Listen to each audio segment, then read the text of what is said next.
Amém. Podem sentar, irmãos. Nós queremos,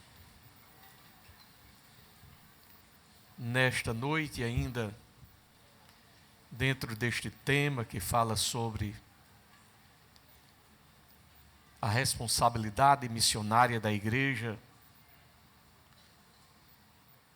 e eu estava meditando ainda, porque parece que o assunto fica fluindo, não é? E, de certa maneira, parece que não se esgota, mas vamos ver se a gente conclui alguma coisa antes de chegar ao final do ano de novo, não é? Glória a Jesus. Mas estamos falando justamente sobre o pregador, a mensagem, a responsabilidade de enviar missionários, o compromisso daquele que envia em manter e se responsabilizar dentro daquilo que é possível. E sendo assim, nós queremos, através disto, dizer que precisamos pregar o Evangelho, porque o Evangelho é a única maneira, a única forma, através da qual o homem pode alcançar a redenção em Cristo Jesus. Esta é a nossa responsabilidade. O mundo certamente precisa de muitas melhoras, precisa de crescimento, precisa evoluir em muitos sentidos, em todos os aspectos da vida, mas não há outra coisa que o mundo precise mais do que de salvação. Não há algo mais precioso na vida de cada um de nós. Às vezes as pessoas estão tão preocupadas em tantas coisas, e nos vem a ideia daquilo que Marta se inquietava com as coisas, com os afazeres, e esqueceu da melhor parte que Maria escolheu. Embora necessitemos buscar as coisas, porque faz parte da nossa vida, mas essa busca não pode ser mais importante do que o anseio, o desejo de conhecer a Deus e de ser conhecido por Ele. Afinal de contas, nenhuma coisa será tão importante, necessária, valiosa, se não tivermos Deus. Moisés tinha razão em dizer: Senhor, se tu não for conosco, não nos faça sair daqui. Porque sem Deus nada é demais precioso. Não há nenhum valor, nenhuma importância que possa substituir a presença de Deus em nossa vida. Não há bênção que venha sobre nós, necessária ou importante, que possa excluir Deus. Porque sem Deus não tem nada mais importante sobre a terra. De maneira que precisamos disto. Nada em nossa vida pode ser compreendida como melhor, como mais importante, com a exclusão de Deus. Sempre cantamos aquele corinho antigo que diz: quem tem Jesus, tem tudo. Quem não tem Jesus, não tem nada. Então as coisas são importantes e necessárias, mas Deus é imprescindível e fundamental. Você pode viver sem as coisas, mas você não pode viver sem Deus. Porque se você tiver as coisas e não tiver Deus, você não tem nada. Mas se você tiver Deus e não tiver as coisas, o Deus que você tem pode lhe dar todas as coisas, porque Ele é Senhor de tudo. Então isso é necessário a gente compreender. O homem, ele não terá a sua necessidade satisfeita, a não ser em Cristo. As melhores intenções que o homem possa ter, ele pode ser uma pessoa muito educada, muito fina, pode ser uma pessoa muito jeitosa, pode ser uma pessoa com seu temperamento tratado, cheio de terapia, cheio de tanta coisa, modelado, um filantropo, alguém que possa ter um coração aberto para ajudar, o que for. Mas nenhuma intenção ou boa intenção melhora um homem a ponto de prescindir de Jesus, a ponto de dizer, eu não preciso de Jesus. Nenhum esforço humano vai trazer para o homem a garantia de céu. Por isso, quantas vezes a gente prega o evangelho e a pessoa diz assim, não, quando eu melhorar nisso, naquilo eu vou. Não, não é isso. Evangelho não é isso. Não sou eu que vou melhorar para que possa receber a Cristo. Eu vou receber a Cristo para que Ele trabalhe na minha vida e não apenas me melhore, me transforme. Porque o Evangelho é poder de Deus e salvação para todo aquele que crê. Então, nenhuma boa intenção vai regenerar o homem. E esta pregação que é anunciada não pode ser desvinculada do valor central do Evangelho. Embora hoje tenhamos muitas mensagens assim que parecem discursos, parece uma verdadeira terapia, que a pessoa quando volta, estou tão bem, oh, que coisa boa. Quando o verdadeiro evangelho muitas vezes não faz a gente se sentir bem, faz? Porque o verdadeiro evangelho, ele aponta as nossas dificuldades. O verdadeiro evangelho, ele tem a capacidade de mostrar as nossas dores, as nossas fraquezas. Porque o evangelho, quando vem apontando a gente. Vem dizendo aquilo que a gente precisa melhorar. E a gente só pode fazer isso em Cristo Jesus.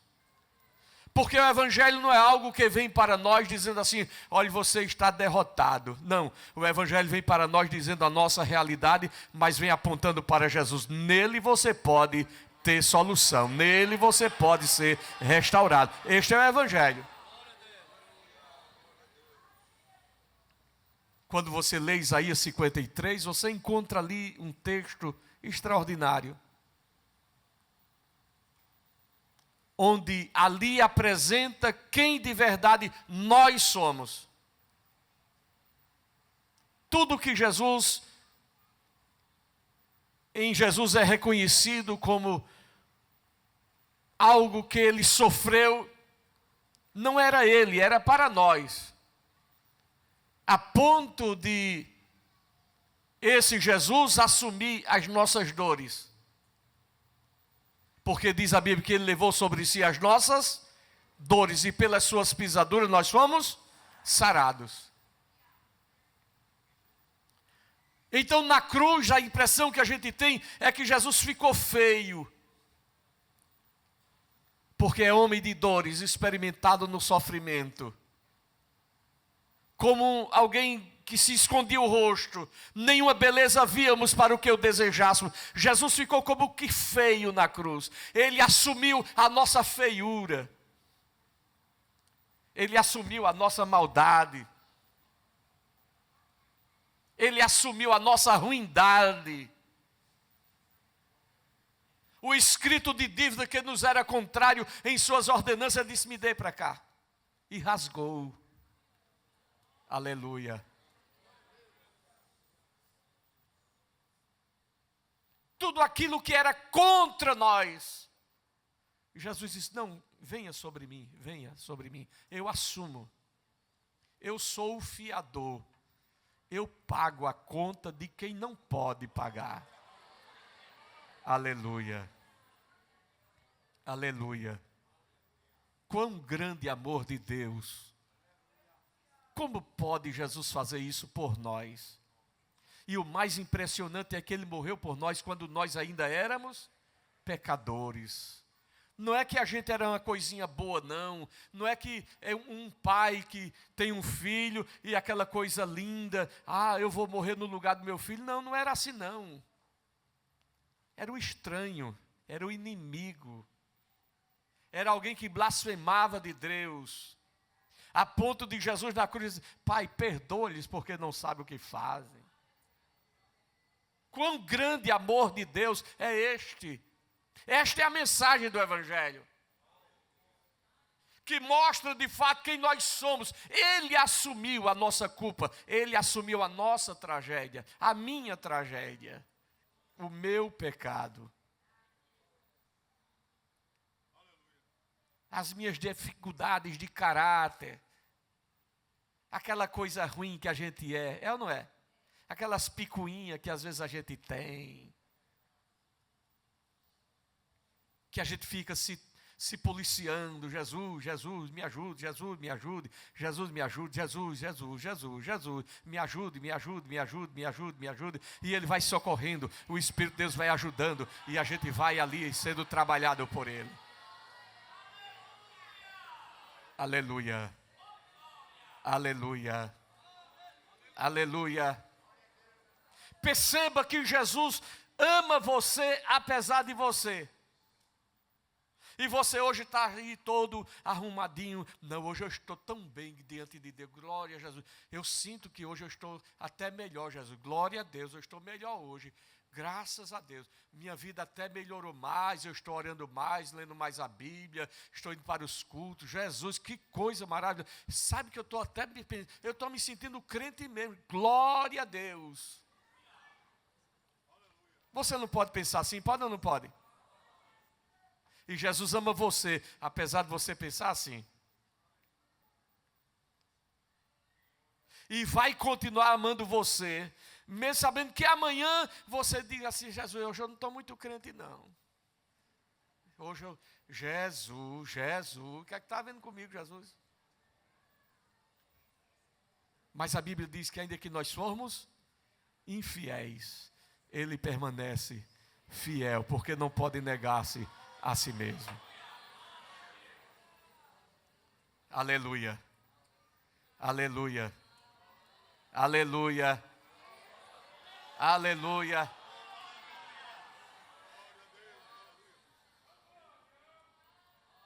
O amor de Deus é tão grande para conosco, que Ele suporta o crente.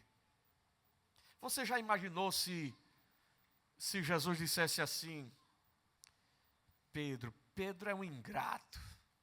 É ou não é? Pedro é um ingrato. Até a sogra dele eu curei. E ele com aquela conversa todinha: eu sou Pedro, eu sou o Pedão, Jesus, eu sou o Pedão. Todo mundo aí pode voltar. Eu não, o senhor sabe que eu peguei a espada, cortei a orelha do soldado, eu sou da frente, eu sou da guerra, eu sou o cara. Aí Jesus olhou para Pedro.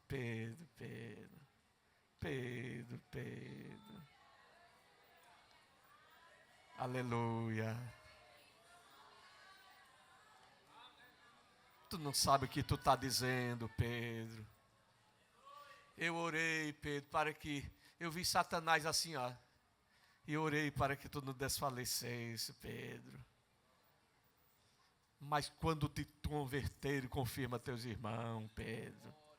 Aleluia. Aleluia. Aleluia.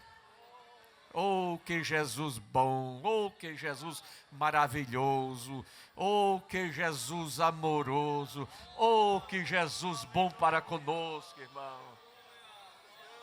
Aleluia, Aleluia, porque Ele não olha para você quando você está apenas lá em cima, nem olha para você quando você está embaixo. Ele olha para você como você é, sujeito às dificuldades, sujeito a tudo, mas Ele vai trabalhar na sua vida e Ele vai ajudar você de fé em fé, de fé em fé, e vai de fé em fé, e o Espírito nos ajuda nas nossas dificuldades, e você vai caminhar hoje, vai caminhar amanhã, vai caminhar depois de amanhã, e você vai caminhar, e Satanás vai lutar contra você, mas se você correr sempre para Ele, Ele vai estar ali, você sabe que Ele vai estar ali para ajudar a você a vencer. Aleluia. Ei, camassoebe a camácia. Eu estava ontem lá em Agamenon 3, no trabalho da Cracia Dalp, e o assunto lá era sobre o filho pródigo. E quando eu estava falando, dando uma palavra lá sobre este assunto, me veio à mente que o pródigo, quando se levantou para voltar para casa, ele tomou a atitude de voltar para o pai, mesmo sabendo que tinha envergonhado o pai, sim ou não? Mesmo que foi desonesto com o pai, sim ou não? Mesmo que usurpou o pai porque pediu uma coisa que não era no tempo de pedir ainda, não era o tempo de receber ainda a herança. O pai não tinha morrido, mas ele usurpou o pai. Mas quando ele estava lá no charco, ele disse: levantar-me-ei. Eu vou tomar uma atitude, é o que quer dizer isso. Eu vou fazer um negócio aqui, eu vou me levantar, e eu vou lá. E eu vou porque eu sei que meu pai é bom. Eu conheço o coração do meu pai. Meu pai é bom. Eu envergonhei, eu maltratei, eu disse coisas que não era para dizer. Eu disse a ele: eu não quero mais viver aqui não. Você agora está tirando leite de vaca, cuidar de ovelha, cuidar de boi, cuidar de cavalo. Eu não quero esse negócio para a minha vida. Eu quero é curtir, eu quero ir para o mundo, eu quero ver o mundo lá fora. Eu estou cansado dessa vida de caipira. Eu vou levar a minha vida de matuto aqui, a vida. Não quero não, eu quero ir embora. E foi. Mas lá, quando ele caiu em si, levantar-me-ei, irei ter com meu pai. Aleluia, aleluia, aleluia. Meu pai é bom, meu pai é bom. Eu vejo como ele trata, agora eu percebo, ele me tratava tão bem e eu não percebia, porque a gente só sabe o que é quando a gente perde. Tem gente que era feliz e não sabia. E às vezes trata pai, trata mãe, e não quer, eu quero isso, não quero isso. Agora quando está lá no pau, olha, meu Deus, eu era feliz e não sabia. Mas ele disse: eu vou me encontrar com meu pai, eu vou voltar para me encontrar com meu pai. Meu pai é bom. Eu vejo como ele trata os empregados dele. Se ele não me quiser receber como filho, ele vai me receber pelo menos como empregado, porque se ele me receber como empregado, eu já estou satisfeito. Eu vou morar lá num cantinho, não importa, eu vou ver ele de longe, eu vou olhar ele de longe, eu não tenho problema não, mas se ele me receber como empregado, ele vai me tratar muito melhor do que esse povo está me tratando aqui. Eu vou voltar para lá. Aleluia, aleluia, aleluia, aleluia, aleluia. Oh, que Jesus bom. Oh, que Jesus maravilhoso. Ele é bom. E ele é tão bom que nada faz ele deixar de ser bom. Nada. A Bíblia diz que ele habita no alto e sublime trono. Mas ele é capaz de habitar com humilde e contrito de coração. Com aquele que se humilha, que vai lá no pó. E Jesus, lembra-te de mim, lembra-te de mim. Jesus, lembra-te de mim. Não foi o que o ladrão disse lá na cruz? Deu tempo para ele fazer alguma coisa, fazer jejum, oração, visitar enfermo, fazer isso, fazer aquilo. Fez alguma coisa? Não. Já disse: hoje é hoje, meu. Hoje é hoje. Hoje você vai experimentar de toda a minha misericórdia. Hoje você vai experimentar de toda a minha bondade. Hoje você vai experimentar de todo o meu amor e da capacidade da grande regeneração pelo poder do meu sangue. Hoje você vai estar comigo no paraíso. Aleluia. Deca sorrebia camácia. Aleluia. Esta é a mensagem do Evangelho. São as boas novas. Como ouvirão se não há quem pregue? Pregar o que é isso? E ele, quando volta, que vai chegando de casa, vem saindo pelo caminho. Eu vou dizer assim. E decorou o discurso. Vou dizer assim: Pai, pequei contra o céu perante ti. Não sou digno de ser teu filho, mas me recebe apenas como empregado teu. Eu vou dizer assim. E vem saindo o discurso. E quando veio, o pai viu lá de longe, fedendo a porco, longe, o pai corre. Não deu tempo nem terminar o discurso, o pai já estava agarrado no pescoço dele, abraçando e beijando. Aleluia. Aleluia. Aleluia. Quantas vezes você espera receber um coice e recebe um abraço de Jesus? Glória a Jesus. Glória a Jesus. Glória a Jesus. Glória a Jesus. Aleluia. Oh, quão grande amor de Deus. Aleluia. Nenhuma chaga pode ser curada por qualquer recurso, a não ser pelo poder do nome e do sangue de Jesus. Somente Ele pode fazer alguma coisa pelo homem. E essa tarefa deve ser feita e realizada agora. Porque a Bíblia diz: portanto, se hoje ouvirdes a sua voz, não endureçai o vosso coração. É hoje, é agora. Não há outro nome e não há outro meio a não ser Jesus. E esta igreja que recebeu esta responsabilidade de pregar evangelho e de receber este evangelho puro, limpo, cristalino, que nos cativa, que nos responsabiliza, que nos molda, que nos transforma, que nos depura. Porque a Bíblia diz: vós já estáis limpos pela palavra que vos tenho falado. A palavra de Deus limpa a gente. Toda vez que a gente vem no culto, esta palavra é como se fosse uma água lavando a gente, tirando da gente aquilo que não serve, e vai limpando, e vai limpando, e vai limpando. Porque a vida do justo é como a luz da aurora, que vai brilhando mais e mais até ser dia perfeito. E agora, como igreja que tem este amor de Deus derramado no seu coração, que reconhece o valor e a importância do evangelho, agora é a igreja que envia os missionários. É a igreja que envia os missionários. E nós devemos orar por eles. Faz parte do nosso compromisso, orar pelos missionários. Quantas vezes nós estamos aqui, e por mais distante que a gente viva, vez por outra a gente se encontra aqui. E a gente se encontra, ou no culto, ou na rua, ou em qualquer lugar a gente se encontra. Passa uma semana, 15 dias, 2 semanas, mas a gente está se revendo, sempre se encontrando. Mas quando o missionário vai, o tempo, a distância, não é fácil.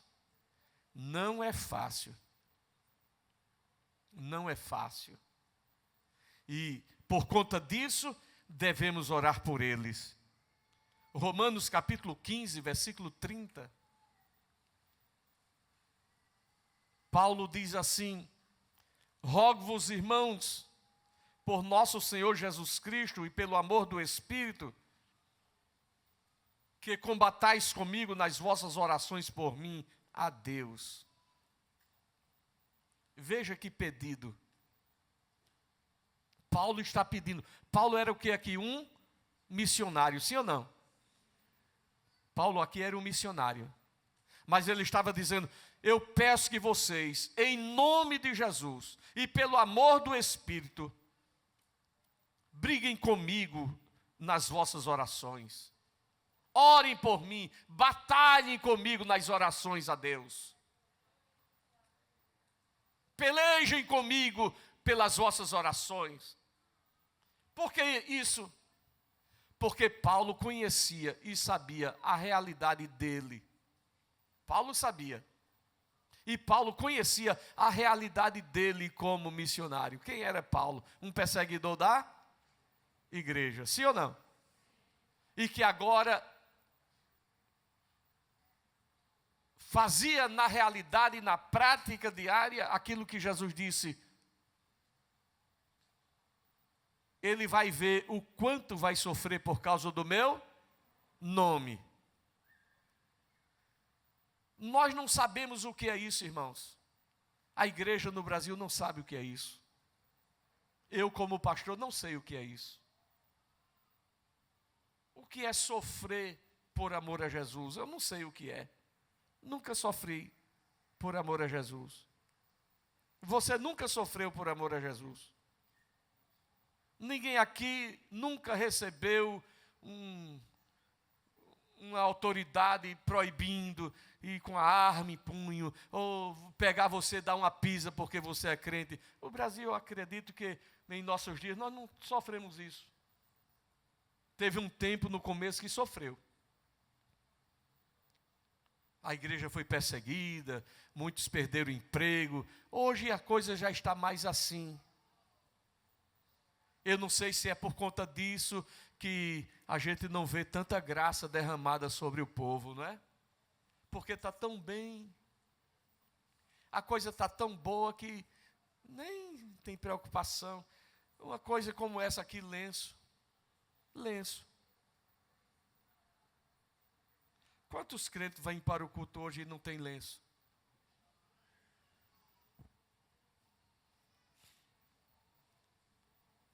Sabe por quê? Porque ele nem se lembra que vai chorar.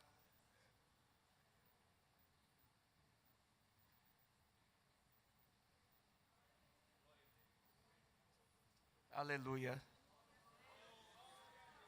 Aleluia.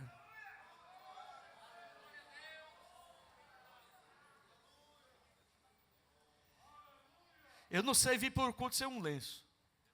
É meio que sair sem roupa. É como se estivesse faltando uma coisa fundamental. Meu Deus, eu já saí. Iraci, tu tem lenço aí, que eu me esqueci do meu. A Iraci me dá o dela, e depois ela se vira lá.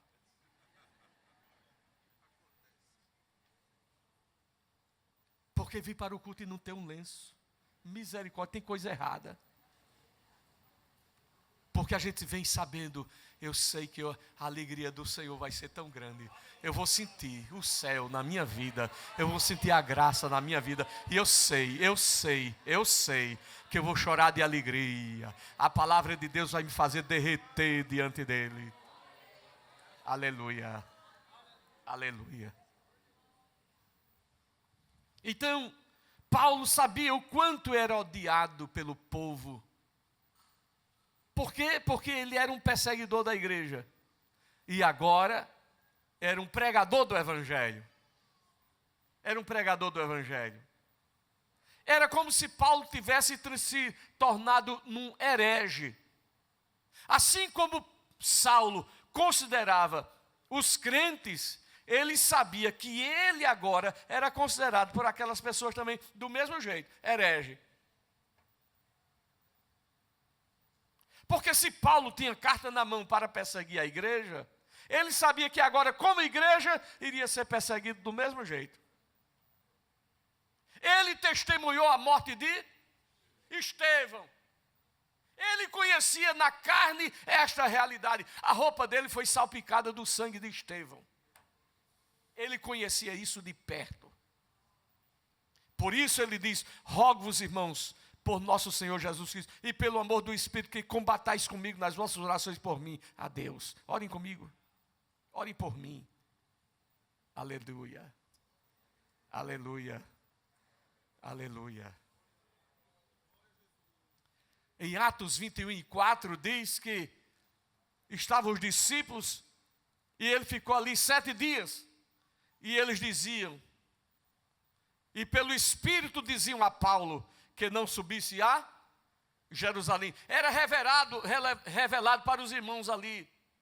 Paulo, olha, o Espírito de Deus me revelou que tu vais sofrer em Jerusalém. Não vai não, Paulo.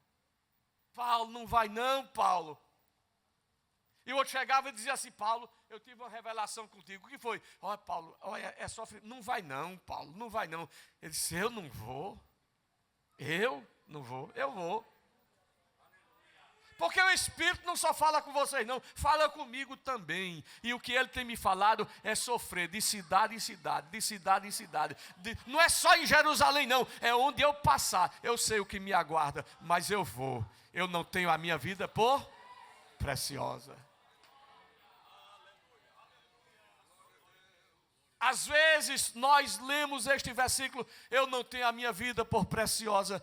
Eu tenho muito temor de ler este versículo. Eu não sei se eu estou preparado para ler este versículo.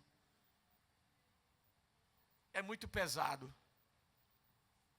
Por quê? Porque nada me oprime ao ponto de eu afirmar isso e de me entregar a esta realidade, quando eu não vivo esta realidade. Eu posso dizer isso dentro de uma realidade totalmente diferente daquele contexto que Paulo disse. Eu posso dizer, mas não dentro daquele contexto. Porque quando Paulo diz: eu nada tenho a minha vida por preciosa, não é porque eu renunciei a um trabalho, como eu renunciei, não é porque eu renunciei isso ou aquilo outro, não é porque eu entreguei minha vida para servir, não é nada disso, nada disso. Quando ele dizia isso, é porque ele renunciou à vida mesmo, à vida mesmo, à vida, à vida. Ele disse assim, certa feita a alguns: vocês ainda não resistiram até o sangue. Naquele tempo, os crentes, quando se encontravam com o outro: não é, Pai do Senhor, como é que vai aquele irmão, aquela irmã? Vixe, eu não aguento aquela mulher. Vixe, meu Deus, tu ainda está ali, é? Me sai dali, menino. Hoje é assim ou não? Naquele tempo não era assim, não. Naquele tempo era assim: rapaz, e lá como foi? Rapaz, eu levei uma pizza porque sou crente, ó. Que coisa maravilhosa, eu me achei, eu estou me achando, eu estou no céu, eu me achei digno de sofrer por conta do Evangelho. E tu levasse quantas chicotadas, olha aqui, ó, aí fazia assim, olha aqui, está vendo?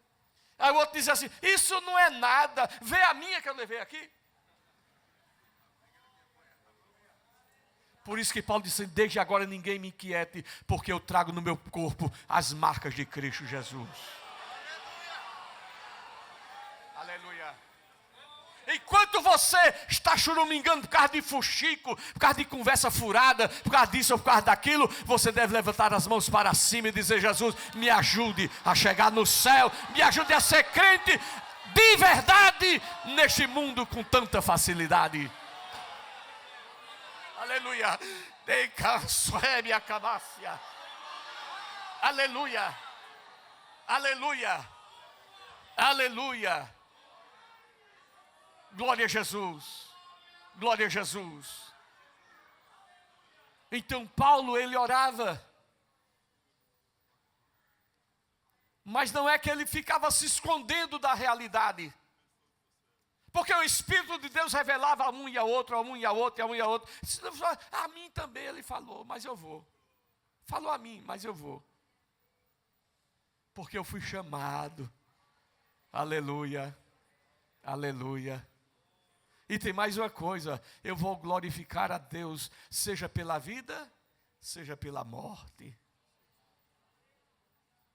Eu conheço um homem, se na carne não sei, se fora da carne não sei, eu sei que ele foi no lugar. Ele foi no lugar. Olha, eu não posso nem dizer, eu não posso nem dizer. Irmão, quem vive nessa dimensão, diz assim: para mim, o viver é Cristo e o morrer é ganho.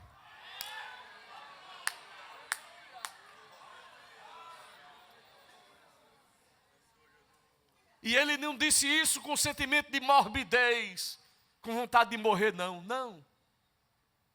Não é que ele estava deprimido com vontade de morrer, não. É que quem viu o que ele viu, morrer era uma glória. Por isso, ele vai para a última milha da sua vida, na consciência de que aquele lugar que ele viu, o aguardava. E ele diz assim: eu vou receber a coroa da justiça, a qual o justo juiz me dará, não somente a mim, mas a todos quantos amarem a sua vinda. Glória a Jesus, glória a Jesus, glória a Jesus. Como ouvirão se não há quem pregue? Pregar o que é isso, irmão? Pregar o evangelho, pregar a verdade do evangelho, que não é conversa, toma papinha, você aqui vai se sentir bem. Mas o evangelho constrange a gente. Aleluia. O evangelho é o espelho. Eu não sei como eu estou aqui, mas se eu for para um espelho, eu não sei se meu cabelo está assim, ou está assim, se a gravata está aprumada, mas quando você chega no espelho, aí você vai ver a gravata torta, você vai ver o cabelo assanhado, você vai ver que é para ajeitar a roupa assim, ou a roupa assim, é para aprumar isso, aprumar aquilo. Assim o espelho ou não é? Você pode pensar que está tão bem, mas quando você chega nesse espelho aqui, ó, aí você começa a ver as coisas. Esse espelho aqui começa a mostrar a você as coisas. E você que achava que estava tão bem, meu Deus, eu não estou tão bem assim não, misericórdia. Jesus, me ajude, eu vou lhe ajudar. Eu vou lhe socorrer, eu vou lhe ajudar, eu estou aqui para ajudar você. Isso é o evangelho. Eu me lembro que uma vez, eu era muito jovem, e eu estava vivendo uns dias assim, sei lá, meio despreocupado, e eu me achando assim tão mal espiritualmente. Aí uma vez chegou uma pessoa: moço, eu te digo, eu me agrado de ti. Eu fiquei olhando assim: não, Jesus não pode se agradar de mim do jeito que eu estou aqui. Irmão, a palavra de Deus e a consciência pode vir com conversa do jeito que vier, mas se a palavra de Deus e a minha consciência não comprovar a palavra que está saindo do meio do povo, não, senhor, Satanás não vem me enganar dizendo que eu estou bem, não, que eu sei que eu não estou bem. Está bem, eu estou me agradando de você. Só o diabo que está se agradando. Porque eu sei que não estou bem, como é que vem essa história dizendo que eu estou bem? Irmão, olhe, palavra de Deus, e a consciência diante de Deus. Que Deus nos ajude e que possamos permanecer firmes para um dia de entrar na cidade santa pelas portas. Amém? Que Deus abençoe. Agora você pode fazer a sua contribuição através do Pix, uma operação rápida, segura e sem custos. Abra o aplicativo do seu banco, clique na opção Pix e em seguida vá na opção Transferência. Depois é só digitar nossa chave Pix, que pode ser o nosso CNPJ, 11 120 490 0001 86. Nosso e-mail contribua@eadalp.org.br ou nosso celular 81 98883 2755. Verifique se a contribuição é para a Igreja Evangélica Assembleia de Deus em Abreu Lima, Pernambuco. Confirme a transferência e depois siga o procedimento do seu banco. Anote nossas chaves Pix para não esquecer. CNPJ 11 120 490 0001 86. E-mail contribua@iadalp.org.br. Celular 81988832755. Você está contribuindo para o crescimento da obra de Deus. Que o conhecimento é capaz de mudar a vida de quem lê, a gente já sabe. E que livro você pode comprar em qualquer livraria. Mas nós transformamos 100% do nosso lucro em mudança de vidas, através da ação social, evangelismo e missões. Ao adquirir qualquer um de nossos produtos, seja presencial ou à distância, você está investindo em alguém. Na próxima vez que você for comprar livros ou artigos evangélicos, não vá em qualquer lugar. Vá na Livraria Arca Missionária. Uma nova história começa quando você compra aqui.